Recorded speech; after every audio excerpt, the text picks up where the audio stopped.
and today I'll be talking about the effect of the effect of the stress on the student and what can be done for it. In 1658, the famous English physicist Robert Hooke, he talked about the stress and the law of the elasticity. And basically, if you took a ball and you push it strongly against the wall, it's going to have stress caused of the inside the ball. So if you took that same idea and you apply it to a human, any external factors that have pressure on a human can cause stress. It doesn't have to have a physical contact with our body. It can be emotional or mental stress. Also, I would like to talk more about one of the most important researchers that she talked a lot about stress. Her name is Saeed.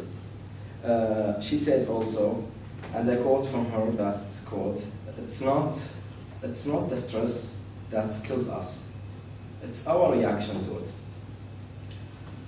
So stress is all around us. It might actually come from external factors. However, it's up to us. It's up to us to change our lifestyle and our participation to overpower stress and to have a healthier life physically and mentally. I would be lying to you guys if I told you that I'm not under a little bit of stress right now. I'm giving a speech. Yes, I'm giving a speech about stress to more than 20 people. And I need to be, and I'm supposed to be, the perfect speaker here. I need to manage myself and to control my stress. Because if I didn't do it properly, then I need to what? Then it's going to affect my grade and my performance in the other subject as well. So basically, if we want to do well specifically in this course and to not lose points for not being confident enough, then we have to understand where is the stress is coming from and how it's affecting us and how can we better manage it. Today, I want to share with you guys what I have learned about stress and its effect on students. So let's begin by talking more about stress and what's the meaning of stress. So stress, as you guys see, it's a mental pressure from demanding building from the external semi-communistic. According to a survey conducted by the American Psychological Association, they found that 27% of the students experience external stress during their school. 40% of the teenagers feel angry. 30% of the teenagers also feel nervous. 24% feel depressed, which can sometimes lead to suicide situations. What do I mean by suicide situations, guys?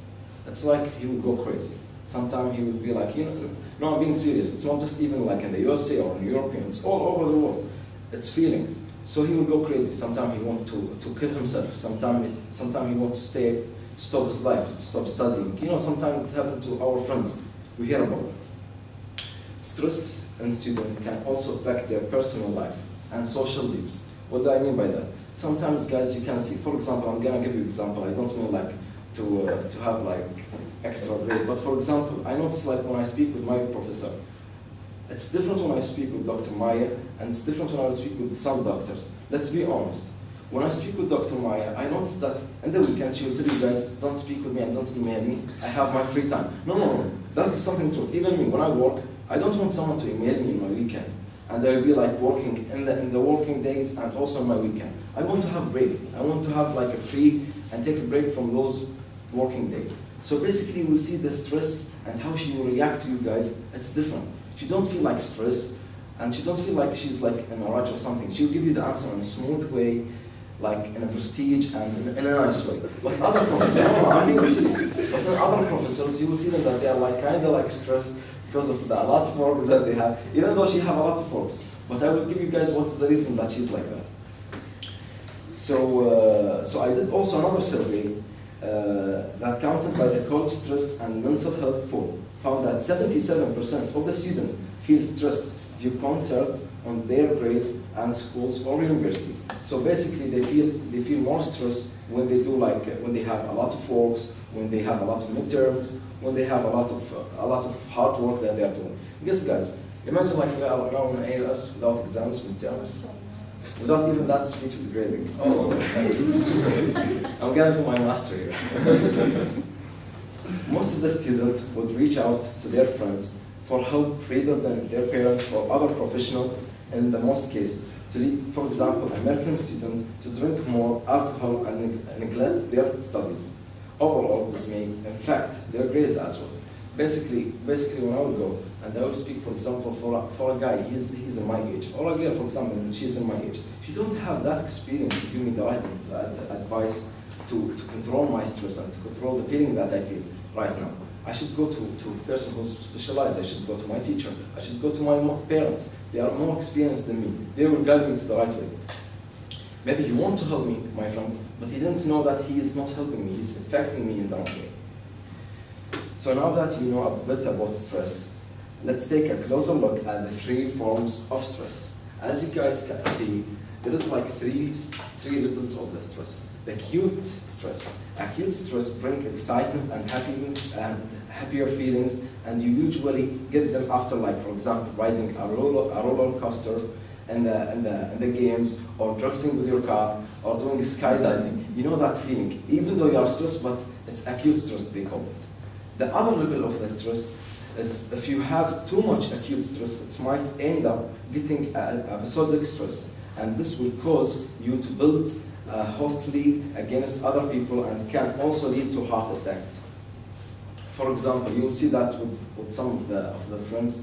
When you will speak with them, they are so short-tempered. They will get directly angry. They can't handle it. Sometimes they are really in a bad mood. You can't speak with them, and this is something usually with them. So you notice it sometimes. And also, the other level of the stress, which is the last one and the highest one, is chronic stress. Forms when you have a long term of more than episodic stress. It's gonna guide you to the chronic stress. It's that stress that it's gonna cause you that's gonna cause you and affect your life in a bad way. For example, you can't sleep, and and it's affecting you in your academic studies. It's gonna affect you in all those things, even in your relationship with the people. So now we will look at also that charts. I did 2 charts, and so I did those 2 charts. The first chart, it's explained for you guys 1 month before the student they came in the school. As you can see, before they come to the school, 30% of them, they feel extremely in stress. 51% of them, they feel what? They feel that they are in the medium, between the high and between the low. 37% of them, they don't feel like that much of the stress. They feel like they are kind of okay, but they have a little bit of stress. You know, guys, when you will care about your grades, or how I'm gonna do well in my school, how I'm gonna face new people. After 1 year from this study, they did like that, and 100 students, they asked the same student to do the same survey again. They realized that 27% of them, they are now in extremely stress. As you can see, guys, it was 13% and now 27%, which is the double. Imagine that, guys. 55% of them, they are in the medium stress, and 18% of them, they are in the slow stress. Even in the low stress, which is 18, it's less than before, but they move all of them to the highest one, which is something really bad because of the exams. Because of the exams, and how can they react, and how they can they get good grades in their school. So now after we look at that chart, I have also a study that I did and the search that I did for 3 schools that I want to share with you guys.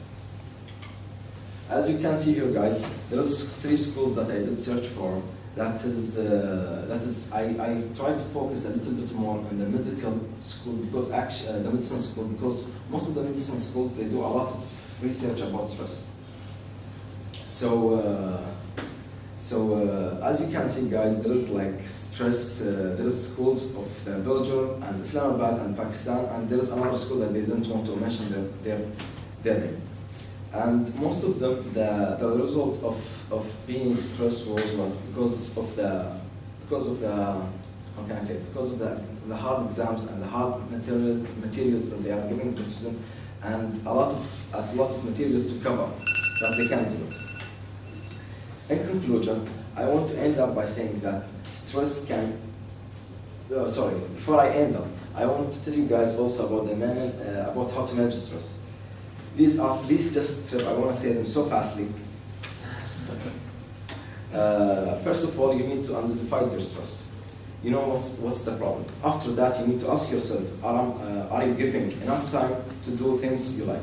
For example, for me, I like to party. I like to have fun on the weekend. I don't like to just sit or chill or study in the weekend. Even though if I have exams on Sunday, I'm not gonna lie to you. I don't like to study in the weekend. My weekend is just for enjoyment. So actually, the second point, you need to schedule yourself and to know what you should do and what you shouldn't do. The last point is about when you will know, for example, I'm going to do something from 5 to 7. This is the most important point that I noticed in a lot of research that I did. You need to change the style of your life. For example, I usually go from 6 to 7 to the gym. I need to change it, for example, the second day from 7 to 8. Because actually, again, it's going to cause me to go to the same point, stress, and feel like I'm doing the same thing again and again and again. In conclusion, I want to say that stress can negatively impact your lifestyle, whether you are a student in a college or an adult at work. Therefore, it's important to identify stress and at an early stage, and better to manage it by accommodating your schedule to fit your daily life as best as possible. Sometimes it's even easier to just ask a professional, such as your teachers or counselor, for help. Also remember that to take some time off yourself so you can get your mind off things and get yourself a break. Thank you guys for the sorry that I was a little bit late, a little bit long, sorry, but I wanted to give you guys a lot of the information, even though it's gonna great, but I want to give good information. That I don't give you guys all the information. Thank you so much. Do you have any questions for Saeed? Please ask me. I think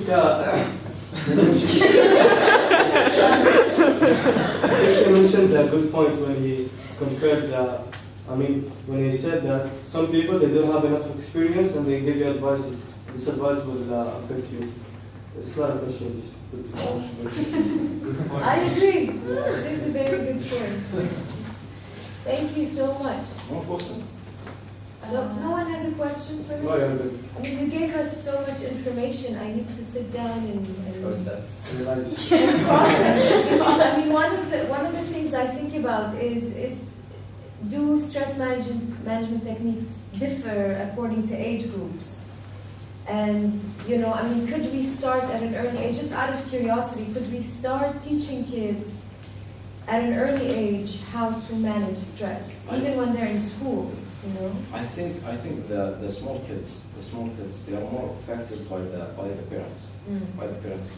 If their parents they have like problems in the houses, or like they are busy all the time. The kids, he won't learn a lot from how he can control himself. But if he was like around, for example, the teachers, that they notice, because by the way, the teacher's work is not an easy work. He can't also focus on all the 20 students. He don't just have one class. He have a lot of classes. My mom, she's teaching also as well. She can't focus on all the students in the class. She can't remember each single student, what he is doing and how he is feeling. But if she focuses, she'll give him the advice. She will try to work out with him. It's really hard. But yes, I think that the managing part is the most important part.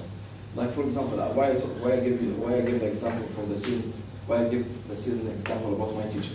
Because I see the difference how you manage yourself, how you manage like grading the exams and how to have fun. I'm just giving an example. I don't know. It's true. I don't always do it very well though. I mean, I do work on the weekends. You do dress better than most of the professors, so that itself says something. I work on my own writing on the weekend, which keeps me sane. But I also think that this is, you're right to say that you need to pick times to do things that and maybe you won't, when you start working, you won't have time to take all the weekend off, depending on your job. But at least time management, right? You work a few hours, then you go do something that you love, and then you see friends, and you keep it going. But it's a great topic because, you know, AUS is always under stress, right? And students complain about this all the time. I hear less complaints from students at AUB, for example, and I think one of the reasons, although the stress is the same, I mean, the courses are the same, the work is the same, don't think that AUB is more difficult. No, not at all. They're actually very similar in the courses, but I think it's the environment, and that's interesting to think about. I think because AUB is not isolated as AUS is, so students, even when they're stressed, they can go outside and go for a walk in the city. They can go buy something and come back, and something changes when you're able to feel free like that. You're you right, know? you're right. Exactly, and the beach near them, the malls, all those things, it's also affecting the same person. Yeah, yeah. Great, thank you so much. Okay.